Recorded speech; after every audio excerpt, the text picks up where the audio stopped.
Hello friends, అందరూ బాగున్నారా? మేము బాగున్నాం. మీరందరూ బాగుంటారని అనుకుంటున్నాను. బంగాళదుంప పరోటా ఆలూ పరోటా తయారు చేస్తున్నాం. బంగాళదుంపను ఉడకబెట్టి ఉంచుకున్నాము. ఉల్లిపాయలు చిన్న చిన్న ముక్కలు తరిగినవి వేసుకోవాలి. పచ్చిమిర్చి చిన్న చిన్న ముక్కలు, కరివేపాకు, కొత్తిమీర, ధనియాల పొడి కొంచెం గరుగ్గా మిక్సీ చేసుకుని వేసుకోవాలి. కారం, మసాలా, గరం మసాలా, తగినంత ఉప్పు అవన్నీ వేసుకొని బాగా కలుపుకోవాలి.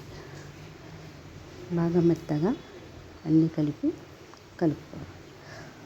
ఉప్పు టేస్ట్ చూసి మళ్ళీ ఉప్పు వేసుకోవచ్చు. గోధుమ పిండి పరాటా రొట్టి కలిపి చపాతీ పిండిలా కలుపుకోవాలి. తర్వాత చిన్న చిన్న చపాతీలు చేసి బంగాళదుంపలు బాల్స్ లాగా చేసి అందులో పెట్టి పరాటాలాగా వత్తాలి.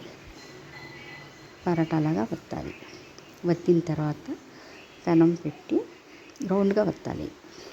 పరాటా ఆలూ పరాటా ఇది రౌండ్గా వత్తిన తర్వాత పెనం పెట్టి పెనం వేడిన తర్వాత పరాటా వేయించాలి. దాంట్లో బటర్ వేసి వేయించాలి. పెరుగుని, జీలకర్ర పౌడర్ వేసి మన ఆలూ పరాటా తయారు. Thank you.